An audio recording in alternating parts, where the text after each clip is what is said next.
আপনি কি জানেন, যুদ্ধের ময়দানে যখন কামান গর্জে ওঠে তখন বিনিয়োগকারীদের প্রথম পছন্দ কি? সবাই বলবে সোনা। কিন্তু 2026-এর এই অস্থির সময়ে ইতিহাস বদলে যাচ্ছে। যুদ্ধ চলছে, অথচ সোনার দাম কমছে। কেন বিনিয়োগকারীরা সোনা ছেড়ে এখন ডলারের পেছনে ছুটছেন? সোনার চেয়েও শক্তিশালী হয়ে ওঠা এই পেট্রো ডলার রহস্যটা আসলে কি? চলুন গভীরে যাওয়া যাক। যুগে যুগে সোনাকে বলা হয়েছে সেফ হ্যাভেন বা নিরাপদ স্বর্গ। অর্থাৎ পৃথিবীতে যখনই কোনো অস্থিরতা বা যুদ্ধ শুরু হয়, বিনিয়োগকারীরা তাদের সম্পদ রক্ষা করতে সোনা কিনে রাখেন। কিন্তু বর্তমান বিশ্ব পরিস্থিতির সমীকরণ সম্পূর্ণ ভিন্ন। যুদ্ধের দামামা বাজলেও আন্তর্জাতিক বাজারে সোনার দাম উল্টো হ্রাসের প্রবণতা দেখা যাচ্ছে। এই অদ্ভুত পরিস্থিতির পেছনে রয়েছে এক বিশাল অর্থনৈতিক খেলা, যার নাম পেট্রো ডলার ইকোনমি। এই যুদ্ধটি অন্যান্য যুদ্ধের চেয়ে আলাদা, কারণ এটি সরাসরি জ্বালানি তেলের বাজারকে আঘাত করছে। সরবরাহ ব্যবস্থা বিঘ্নিত হওয়ার আশঙ্কায় বিশ্ববাজারে তেলের দাম আকাশচুম্বী। আর এখানেই লুকিয়ে আছে মূল রহস্য।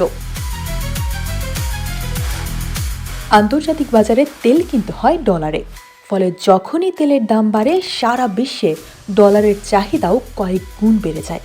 যখন সবাই ডলার খুঁজছে, তখন ডলারের মান শক্তিশালী হতে থাকে। বর্তমানে প্রতি ডলার 123 থেকে 125 টাকা পর্যন্ত উঠেছে।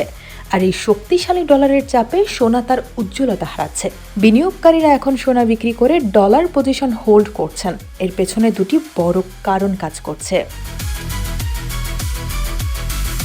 সুদের হার ও মুদ্রাস্ফীতি। তেলের দাম বাড়লে মুদ্রাস্ফীতি কমার সম্ভাবনা নেই, আর মুদ্রাস্ফীতি ঠেকাতে মার্কিন ফেডারেল রিজার্ভ সুদের হার কমাচ্ছে না। ফলে ডলার বন্ডে বিনিয়োগ করলে এখন সোনার চেয়েও বেশি সুনিশ্চিত মুনাফা পাওয়া যাচ্ছে।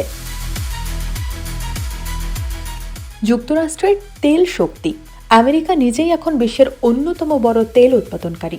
সংকটের সময় ডলারের স্থিতিশীলতা অন্য যে কোনো কারেন্সির চেয়ে বেশি। কিছুদিন আগেও আমরা দেখেছি মানুষ সোনা কেনার জন্য হুমড়ি খেয়ে পড়েছিল। কিন্তু বর্তমান প্রেক্ষাপটে বিনিয়োগকারীরা এখন আর গোল্ড চেজিং করছে না, তারা করছে ডলার চেজিং। অর্থাৎ যেখানে মুনাফা বেশি, বিনিয়োগ সেখানেই যাচ্ছে। গোল্ড এখন ডেট ইনভেস্টমেন্ট মনে হচ্ছে অনেকের কাছে, কারণ ডলার নিজেই এখন সোনার চেয়েও বেশি নিরাপদ রিটার্ন দিচ্ছে। অর্থনীতিবিদদের মতে যুদ্ধের সময় সোনার দাম কমে যাওয়াটা একটা অ্যাবনর্মাল বা ব্যতিক্রমী ঘটনা। তবে এই পরিস্থিতি কতক্ষণ চলবে? যতক্ষণ তেলের বাজার অস্থির থাকবে এবং ফেডারেল রিজার্ভ সুদের হার চড়া থাকবে, ততক্ষণ সোনার বাজার এমন নিম্নমুখী থাকতে পারে।